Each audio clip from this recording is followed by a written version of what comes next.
Sir ನಾನು ಹೇಳ್ತಿಲ್ವ, ಇದು ನಾನು ಗಿಲ್ಲಿ ಹತ್ರನೇ ಮಾತಾಡಿದ್ದೀನಿ. First time in the big boss history ಒಬ್ಬ ವ್ಯಕ್ತಿ ಅಂದ್ರೆ ಎಲ್ಲ ಟಾಸ್ಕ್ ಮಾಡಿದೆ, ಮನೇಲಿ ಕೆಲಸ ಮಾಡಿದೆ, ಟಾಸ್ಕ್ ಮಾಡದೆ ಮನೇಲಿ ಕೆಲಸ ಮಾಡದೆ, ಆಮೇಲೆ ಎಲ್ಲಾರ್ಗೂ ಉರಿಸ್ಕೊಂಡು ಟೈಮಿಂಗಲ್ಲಿ ಹೊಡ್ಕೊಂಡು ಬಿಗ್ ಬಾಸ್ ಕೆಪ್ ಗೆದ್ದವನೇ ಅಂದ್ರೆ ಗಿಲ್ಲಿ ಅವರು. ಇಡೀ ಮನೆಯವ್ರಿಗೆ ಇದ್ದಿದ್ದು ಪ್ರಾಬ್ಲಮ್ ಏನು, ಗಿಲ್ಲಿ ಕೆಲಸ ಮಾಡಲ್ಲ, ಕರೆಕ್ಟಾಗಿ ಟಾಸ್ಕ್ ಆಡಲ್ಲ, ಯಾರನ್ನು ನೆಮ್ಮದಿಯಾಗಿ ಬಿಡಲ್ಲ. ಪ್ರಾಬ್ಲಮ್ ಏನು, ಗೆದ್ದಲ್ಲ, ಮುಗೀತು ಅಷ್ಟೇ. ಇವಾಗ ಒಂದು ಜನ ಏನಂತಾರೆ, ಇವ್ನು ಟಾಸ್ಕ್ ಆಡಲ್ಲ, ಇವ್ನಿಗೆ ಹೆಂಗೆ ಓಟ್ ಹಾಕೋದು. ಇನ್ನೊಂದೇನು ಅಂದ್ರೆ ಇವ್ನು ಮಾತಾಡೋದೇ ಇಲ್ಲ ಅಂತ ಇವನಿಗೆ ಓಟ್ ಹಾಕಲ್ಲ. ಇನ್ನೊಬ್ರಿಗೆ ಇವ್ನು ಮನೇಲಿ ಕೆಲಸ ಮಾಡಲ್ಲ ಆ ಥರ ಓಟ. ಇದೇನು ಮಾಡ್ದೆ ಗೆದ್ದಲ್ಲ. ಸೊ ಜನಕ್ಕೆ ಇನ್ನೆಷ್ಟು ಇಷ್ಟ ಆಗಿರ್ಬೇಕು. ಅವನಿಗೆ ಆಪೋಸಿಟ್ ಯಾರೇ ಬಂದ್ರು ಅವ್ನು ಬಿಟ್ಟಿಲ್ಲ, ಮಾತಲ್ಲೇ ಹೊಡೆದ, ನನ್ನೇ ಬಿಟ್ಟಿಲ್ಲ, ನನಗೂ ಒಂದ್ಸತಿ ಕೊಟ್ಬಿಟ್ಟಿದ್ದ. ಆಮೇಲೆ ಇನ್ನೊಂದೇನು ಅಂತಂದ್ರೆ, ಈಗ ಬಿಗ್ ಬಾಸ್ ಅಂತ ಬಂದಾಗ ನೀವು ಒಂದು ಸೀಸನ್ ಕಂಪ್ಲೀಟ್ ಆಡಿದಿರಾ, ಇನ್ನೊಂದು ಸೀಸನ್ ಗೆಸ್ಟ್ ಆಗಿ ಹೋಗಿದ್ರಿ, ಅಂಡ್ ಬಿಗ್ ಬಾಸ್ ಹೆಂಗೆ ಅಂತ ನೋಡ್ಕೊಂಡ್ ಬಂದಿದ್ದೀರಾ. ಕೆಲವೊಂದಷ್ಟು ವಿನ್ನರ್ಗಳು ನೀವು ಪರಿಚಯ ಇರ್ತಾರೆ, ಕಂಟೆಸ್ಟೆಂಟ್ಗಳು ನೀವು ಪರಿಚಯ ಇರ್ತಾರೆ. ಬಿಗ್ ಬಾಸ್ ವಿನ್ ಆಯ್ತು ಅಂತ ಅಂದಮೇಲೆ, ಅಥವಾ ಬಿಗ್ ಬಾಸ್ನ ಒಂದು ಫೇಮ್ ಬಂದಿದೆ ಅಂತ ಅಂದಮೇಲೆ ಅದನ್ನ ತಗೊಳ್ಳೋ ರೀತಿ, ಆಮೇಲೆ ಅದನ್ನ ಕ್ಯಾರಿ ಮಾಡ್ಕೊಂಡು ಹೋಗೋ ರೀತಿ ಎಷ್ಟು ಕಷ್ಟ ಇದೆ. ಸಿಕ್ಕಾಪಟ್ಟೆ ಕಷ್ಟ ಇದೆ ಸರ್. ವಿನ್ನರ್ಗೆ ಎಷ್ಟು ತೊಂದರೆ ಇದೆಯಲ್ವೋ ಗೊತ್ತಿಲ್ಲ. ಬಿಕಾಸ್ ನಾನು ನೋಡಿರೋ ಮಟ್ಟಕ್ಕೆ ವಿನ್ನರ್ಗಳು ಆ ಮಟ್ಟಕ್ಕೆ ಹೆಸರು ಮಾಡಿರೋದು ನಾನು ಇವತ್ತರೆಗೂ ನೋಡಿಲ್ಲ ನಮ್ಮ ಒಂದು ಇದರಲ್ಲಿ. ವಿನ್ನರ್ಗಿಂತ 2, 3, 4 ಯಾರ್ಯಾರು ಬಂದಿದ್ದಾರೋ ಎಲ್ಲರೂ ಅವ್ರುಗಳೇ ಸೌಂಡ್ ಮಾಡಿರೋದು ಇವತ್ತರೆಗೂ. ಸೊ ಅದು ವಿನ್ನರ್ಗಳು ಏನಾಗುತ್ತೆ ಅಂದಾಗ ಅವ್ರಿಗೆ ಆ ಒಂದು ಫೇಮ್ನ ಹ್ಯಾಂಡಲ್ ಮಾಡೋಕ್ಕೆ ಸೈಲೆಂಟ್ ಆಗಿಬಿಡ್ತಾರೋ ನನಗೆ ಗೊತ್ತಿಲ್ಲ, ಇಲ್ಲ ಅದನ್ನ ಹೆಂಗೆ ಹ್ಯಾಂಡಲ್ ಮಾಡಬೇಕು ಅಂತ ಗೊತ್ತಾಗಲ್ವೋ ನನಗೆ ಗೊತ್ತಿಲ್ಲ. ಬಹುಶಃ ಆ ಫೇಮ್ನ ಎಂಜಾಯ್ ಮಾಡಿಕೊಂಡು ಜನರ ಹತ್ರ ಪಳಗಿದ್ರೆ ಇನ್ನೂ ಒಂದು ದೊಡ್ಡ ಮಟ್ಟಕ್ಕೆ ಹೆಸರು ಮಾಡ್ಬೋದು ಅಂತ ನಂದೆಲ್ಲೋ ಅಭಿಪ್ರಾಯ. ಅದು ನನ್ನ ತಮ್ಮ ಮಾಡ್ತಾವನೆ, ತುಂಬ ಖುಷಿ ಆಗುತ್ತೆ. ಮೊನ್ನೆನೂ ಫ್ರೆಂಡ್ಶಿಪ್ ಡೇ ದಿವಸ ಫೋನ್ ಮಾಡಿ ಇಬ್ಬರು ಮಾತಾಡ್ಕೊಂಡ್ವಿ. ಸೊ ಏನೇ ಬ್ಯುಸಿ ಆದ್ರೂ ಒಂದು ಫೋನ್ ಕಾಲು ಇಲ್ಲ ಯಾವುದೋ ಒಂದು ಮೂಲಕವಾಗಿ ನಾವು ಟಚಲ್ಲಿದ್ದೀವಿ. ಸೊ ಅದನ್ನು ಅವ್ನು ತುಂಬ ಚೆನ್ನಾಗಿ ಕ್ಯಾರಿ ಮಾಡ್ತಾ ಇದ್ದಾನೆ, ಇನ್ನು ಮುಂದೆನೂ ತುಂಬ ಚೆನ್ನಾಗಿ ಕ್ಯಾರಿ ಮಾಡ್ತಾನೆ ಅನ್ನೋದು ನನ್ನ ಒಂದು ಅಭಿಪ್ರಾಯ. ನೈಸ್. ಆ್ಯಂಡ್ ಈಗ ನಿಮ್ಮ ತಮ್ಮ ಅಂತಂದ್ರೆ ಗಿಲ್ಲಿ. ಹೌದು. ಓಕೆ, ಒಂದು ಕ್ಲಾರಿಟಿ ಕೊಟ್ಬೇಡ. ಅದೇ ಗೊತ್ತಾಗುತ್ತೆ, ಇನ್ಯಾರು ಇನ್ನು ಹುಡ್ಕದ್ ಬೇಡ ಅಲ್ಲ, ಯಾರು ಅಂತ ಎಲ್ಲ.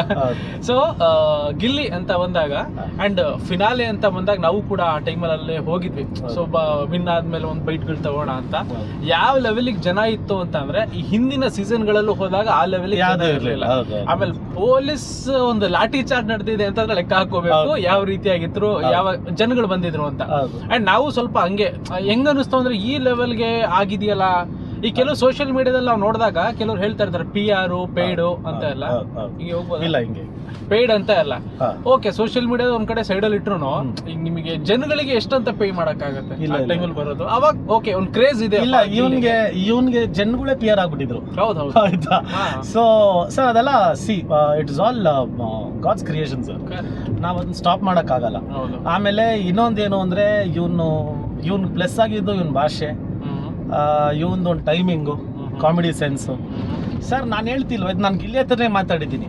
First time in the big boss history ಒಬ್ಬ ವ್ಯಕ್ತಿ ಟಾಸ್ಕ್ ಮಾಡದೆ ಆ ಕಡೆ ಹೋಗಿ ಸರ್, ಅಂದ್ರೆ ಎಲ್ಲ ಟಾಸ್ಕು ಮಾಡಿದೆ, ಮನೇಲಿ ಕೆಲಸ ಮಾಡಿದೆ, ಟಾಸ್ಕ್ ಮಾಡದೆ ಮನೇಲಿ ಕೆಲಸ ಮಾಡದೆ, ಆಮೇಲೆ ಎಲ್ಲಾರ್ಗೂ ಉರಿಸ್ಕೊಂಡು ಟೈಮಿಂಗಲ್ಲಿ ಹೊಡ್ಕೊಂಡು ಬಿಗ್ ಬಾಸ್ ಕೆಪ್ ಗೆದ್ದವನೇ ಅಂದ್ರೆ ಗಿಲ್ಲಿ ಅವರು.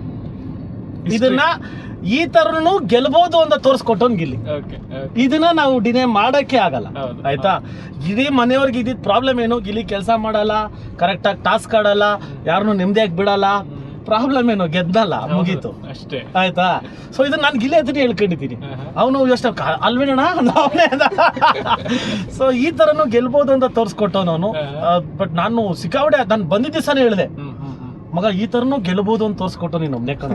ಯಾಕಂದ್ರೆ ಅದು ಇವತ್ತವರೆಗೂ ಹಂಗೆ ಆಗಿಲ್ವಲ್ಲ. ಇವಾಗ ಒಂದು ಜನ ಏನಂತಾರೆ, ಇವ್ನು ಟಾಸ್ಕ್ ಆಡಲ್ಲ, ಇವ್ನಿಗೆ ಹೆಂಗೆ ಓಟ್ ಹಾಕೋದು. ಇನ್ನೊಂದೇನು ಅಂದ್ರೆ ಇವ್ನು ಮಾತಾಡೋದೇ ಇಲ್ಲ ಅಂತ ಇವನಿಗೆ ಓಟ್ ಹಾಕಲ್ಲ. ಇನ್ನೊಬ್ರಿಗೆ ಇವ್ನು ಮನೇಲಿ ಕೆಲಸ ಮಾಡಲ್ಲ ಆ ಥರ ಓಟ. ಇದೇನು ಮಾಡ್ದೆ ಗೆದ್ದಲ್ಲ. ಸೊ ಜನಕ್ಕೆ ಇನ್ನೆಷ್ಟು ಇಷ್ಟ ಆಗಿರ್ಬೇಕು. ಸೊ ಒಂದು ಟೈಮಿಂಗು, ಒಂದು ಕಾಮಿಡಿ ಸೆನ್ಸ್ ಅಷ್ಟು ಚೆನ್ನಾಗಿತ್ತು, ಅದು ಜನಕ್ಕೆ ಎಲ್ಲೋ ನಾಡ್ತು. ಆಮೇಲೆ ಗಿಲ್ಲಿ ಗೆದ್ದಿದ್ದು, ಗಿಲ್ಲಿ ಓನ್ ಶ್ರಮ ಇದ್ರು ಅವನು ಕಂಟೆಸ್ಟೆಂಟ್ಸ್ ಹಂಗೆ ಸಾಥ್ ಕೊಟ್ರ ಅವನಿಗೆ. ಅಂದ್ರೆ ಅದು ಹೆಂಗಾಯ್ತು ಅಂದ್ರೆ, ಅವನಿಗೆ ಆಪೋಸಿಟ್ ಯಾರೇ ಬಂದ್ರು ಅವ್ನು ಬಿಟ್ಟಿಲ್ಲ, ಮಾತಲ್ಲೇ ಹೊಡೆದ, ನನ್ನೇ ಬಿಟ್ಟಿಲ್ಲ, ನನಗೂ ಒಂದ್ಸತಿ ಕೊಟ್ಬಿಟ್ಟಿದ್ದ ಕೆಲಸ. ಕೊಟ್ಟ ಮೇಲೆ ಬರ್ತಿರೋ ವಾಪಸ್ ಬಿಡಣ್ಣ, ದುಷ್ಮನ್ಗಳೆಲ್ಲ ನೋಡ್ತವ್ರೆ, ಅವ್ರ ಮುಂದೆ ಬಿಟ್ಕೋಬೇಡ. ಸೊ ನೈಸ್, ಒಳ್ಳೇದಾಗ್ಲಿ ಅಷ್ಟೇ ಅವ್ರಿಗೆ. ಒಳ್ಳೆ ಕೆಮಿಸ್ಟ್ರಿ ನೀವು ಇಬ್ರದ್ದು ಮಾತ್ರ. ಹೌದು. ಅಂಡ್ ಇವಾಗ ಒಂದಷ್ಟು ಫೇಮ್ ಸಿಕ್ಕಿದೆ ಅವ್ರಿಗೆ. ಆಮೇಲೆ ಕೆಲವೊಂದು ಆಫ್ಟರ್ ವಿನ್ ಆದ್ಮೇಲೆ ಗಿಲ್ಲಿ ಈ ಕಡೆ ಬರ್ಲಿಲ್ಲ, ಆಮೇಲೆ ಹಳೆ ಏರಿಯಾ ಕಡೆ ಅವಾಗೆಲ್ಲ ಗಿಲ್ಲಿ ಇದ್ದ, ಇವಾಗ ಆ ಕಡೆ ಎಲ್ಲ ಬಂದಿಲ್ಲ. ಆಮೇಲೆ ಯಾರೋ ಒಬ್ರು ಟ್ಯಾಟು ಹಾಕಿಸ್ಕೊಂಡಿದ್ರು, ಅವ್ರು ಎಲ್ಲ ಒಂದ್ ಕಡೆ ಬೈಟ್ ಕೊಟ್ಬಿಟ್ರು, ಫಸ್ಟ್ ಟೈಮ್ ಟ್ಯಾಟು ಹಾಕಿಸ್ಕೊಂಡಿದ್ದೀನಿ ಅವ್ರದ್ದು. ಈ ಬಗ್ಗೆ ಗಿಲ್ಲಿನೂ ಮನೇಲಿ ಮಾತಾಡಿದ್ದಾರೆ, ಬಂದ್ಮೇಲೆ ನೋಡ್ತೀನಿ ಅಂದ್ರು, ಅವರು ನೋಡಕ್ ಬರ್ಲಿಲ್ಲ ಅಂತ ಒಂದಷ್ಟು ಮಾತುಕತೆ ಎಲ್ಲ ಆಗುತ್ತೆ. ಆ ಟೈಮಲ್ಲಿ ಬರುವಂತಹ ಒಂದಷ್ಟು ಈವೆಂಟ್ಗಳು ಜೊತೆಗೆ ಜನಗಳಿಗೆ ಸಿಗ್ಲೇಬೇಕು ಅನ್ನೋ ಒಂದಷ್ಟು ಪ್ರೆಷರ್ಗಳು, ಒಂದು 2 months ಇದೆಲ್ಲ ಹ್ಯಾಂಡಲ್ ಮಾಡೋದು ಎಷ್ಟು ಕಷ್ಟ ಆಯ್ತು ಸರ್? ನಾನು ಹೇಳ್ತೀನಿ ಕೇಳಿ, ನಾನು ಖುದ್ದಾರೆ ಅವನ್ನ ನೋಡಿರೋದು, ಆಯ್ತಾ. ಇದು ಏನು ಬಿಗ್ ಬಾಸ್ನ ಮುಗಿಸ್ಕೊಂಡು ಫಿನಾಲೆ ನಾನು ಗಿಲ್ಲಿ ಅವ್ರ ಅಣ್ಣ ಎಲ್ಲ ಒಂದು ತೋಟಕ್ಕೆ ಹೋಗ್ತೀವಿ, ಅಲ್ಲಿ ಕೂತ್ಕೊಂಡು ಮಾತಾಡ್ತಿದ್ದಾಗ ಗಿಲ್ಲಿ ಕೈಲಿ ಫೋನ್ ಕೊಟ್ವಿ. ಸರ್ ಗಿಲ್ಲಿಗೆ ನಂಬಕ್ಕಾಗ್ತಿಲ್ಲ, ಇದು ಏನಣ್ಣ ಇದು ನಾನು ಕೇಳ್ತವನೆ, ಕ್ರೇಜ್ ಏನಣ್ಣ ಇದು, ಹೆಂಗಣ್ಣ ಇದು ಅಂತ ಅರ್ಥ ಆಯ್ತಾ sir? So he was so confused. ಅಂದ್ರೆ ಏನ್ ನಡೀತಾ ಇದೆ, ಏನ್ ಆಗ್ತಿದೆ. ಆಮೇಲೆ he is not a Instagram person. ನೀವು ಇನ್ಸ್ಟಾಗ್ರಾಮ್ ಅಲ್ಲಿ ಫೋಟೋಸ್ ಹಾಕೋದಾಗ್ಲಿ ವಿಡಿಯೋಸ್ ಹಾಕೋದಾಗ್ಲಿ ಮಾಡಲ್ಲ, ಆಯ್ತಾ. ಸೊ ಅವನಿಗೆ ಫಸ್ಟ್ ಟೈಮ್ ಇನ್ಸ್ಟಾಲ್ ಅದರಿಂದ ಆಚೆ ಬಂದ್ಮೇಲೆ ನೋಡ್ತಿದ್ದಾಗ ಅವನಿಗೆ ಅದನ್ನ ನಂಬಕ್ಕೆ ಆಯ್ತಾ ಇಲ್ಲ. ಇಲ್ಲಿ ಏನ್ ನಡೀತಾ ಇದೆ, ಯಾಕೆ ಹಿಂಗ್ ನಡೀತಾ ಇದೆ, ಏನು ವಿಷಯ. ಬಿಕಾಸ್ 3 months ನಿಮ್ಮ ಮನೆ ಒಳಗಿರ್ತೀರಾ, ನಿಮಗೆ ಫೋನ್ ಇಲ್ಲ, ಮತ್ತೊಂದಿಲ್ಲ, ಮಗದೊಂದಿಲ್ಲ. ಸೊ ನಿಮ್ಗೆ ಏನೂ ಗೊತ್ತಾಗದೆ ಸಡನ್ ಆಗಿ ಆಚೆ ಬಂದಾಗ ಕನ್ಫ್ಯೂಸ್ ಆಗ್ತೀರಾ. ಅದನ್ನ ಅವ್ನಿಗೆ ಅರಗಿಸ್ಕೊಳ್ಳ, ಇವಾಗ ನನ್ನ ಪ್ರಕಾರ ಇವಾಗ ಅರಗಿಸ್ಕೊಳ್ಳೋಕ್ಕೂ ಆಯ್ತಾರಲ್ಲ ಅನ್ಸುತ್ತೆ, ಆಯ್ತಾ. ಸೊ ಅವ್ನಿಗೊಂದು ಟೈಮ್ ಪೀರಿಯಡ್ ಬೇಕಾಗಿತ್ತು, 1.5 months 2 months. ಇದರಿಂದ ಆಚೆ ಬರ್ಬೇಕಾಯ್ತು. ಅವ್ನು ಏನ್ ನಡೀತಾ ಇದೆ ಅಂತ ಗೊತ್ತಿರಲಿಲ್ಲ. ಸ್ಲೋಲಿ ಅವನು ಜನರ ಜೊತೆ ಪಳಗಕ್ಕೆ ಸ್ಟಾರ್ಟ್ ಮಾಡ್ದ. ಸರ್ ನೀವು ನಂಬಲ್ಲ, ನಾನು 1 ತಿಂಗಳು ಲಾಸ್ಟ್ ಟೈಮ್ ಒಳಗಿದ್ದಾಗ ನಾನು ಆಚೆ ಬಂದಿದ್ದ ತಕ್ಷಣ ನನ್ನ ಫ್ರೆಂಡ್ಸ್ ಎಲ್ಲ ಬಂದ್ಬಿಟ್ಟು ಕಿರಿಸ್ತಾ ಇದ್ರು, ನನಗೆ ಕಿರ್ಚ್ಬೇಡ್ರು, ಯಾಕೋ ಕಿರಿಸ್ತಾ ಇದ್ದೀರ. ಅದು ನನ್ನ ಫ್ರೆಂಡ್ಸ್ ಹೇಳ್ತವ್ರೆ, ನನ್ನ ಮಗ ನೀನ್ ಹೇಳ್ತಾ ಇದೀಯ ಈ ಮಾತು ಅಂತ. ಸೊ ಅದೇನಾಗ್ಬಿಡುತ್ತೆ ಅಂದಾಗ ನಾವು ಒಳಗಿದ್ದು ಸೈಲೆಂಟ್ ಆಗಿದ್ದು ಸಡನ್ ಆಗಿ ಆಚೆ ಬಂದಾಗ ನಮ್ಗೆ ಯಾರನ್ನ ಮಾತಾಡ್ರಿ ಡಿಸ್ಟರ್ಬ್ ಆಗೋದು, ಇರಿಟೇಟ್ ಆಗೋದು ಆಗುತ್ತೆ. ಸೊ ಪಾಪ ಅವ್ನು ಇನ್ನೆಷ್ಟು ಫೇಸ್ ಮಾಡಿರ್ಬೋದು, ಅದೆಲ್ಲ ಕಷ್ಟ ಆಗುತ್ತೆ.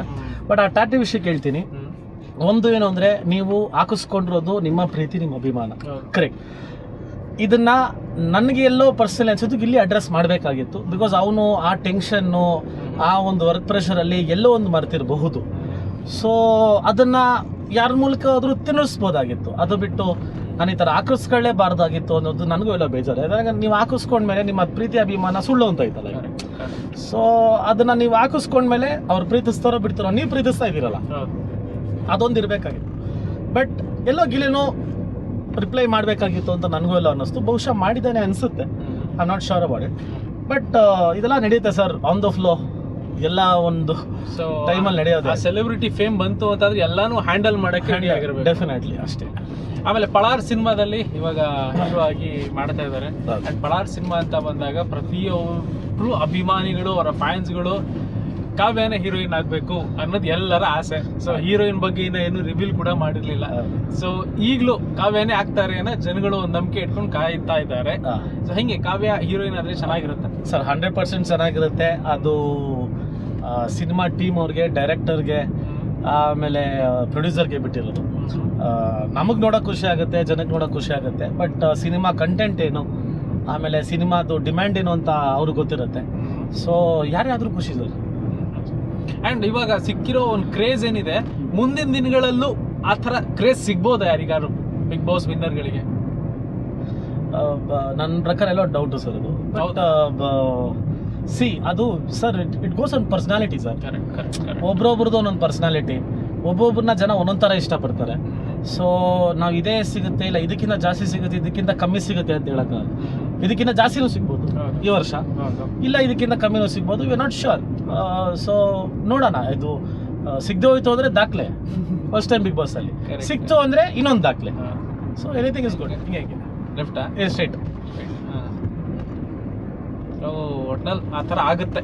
ನೋಡೋಣ ಈ ಸಲ ಬಿಗ್ ಬಾಸ್ ಹಿಂಗೆ ಗೊತ್ತಿಲ್ಲ, ಯಾರಾದ್ರೂ ಬರ್ಲಿ ಯಾರಾದ್ರೂ ಆಗ್ಲಿ, ಒಟ್ನಲ್ಲಿ ಬಿಗ್ ಬಾಸ್ ಸಾಗದಾಗ ಆಗ್ಲಿ ಅಷ್ಟೇ. ಸೀಸನ್ 13. ಸೊ ಕಾಯೋಣ, ಇದು ಸೆಪ್ಟೆಂಬರ್ ಅಲ್ಲಿ ಇದೆ. ಸೊ ಇನ್ನೇನು ಅಗ್ನಿ ಪರೀಕ್ಷೆ ಶುರು ಆಗಿದೆ, ನಮ್ಮ ಬಾಯ್ಸ್ಗಳು ಹೆಂಗ್ ತರ ಮಾಡ್ತಾರೆ ಅಂತ.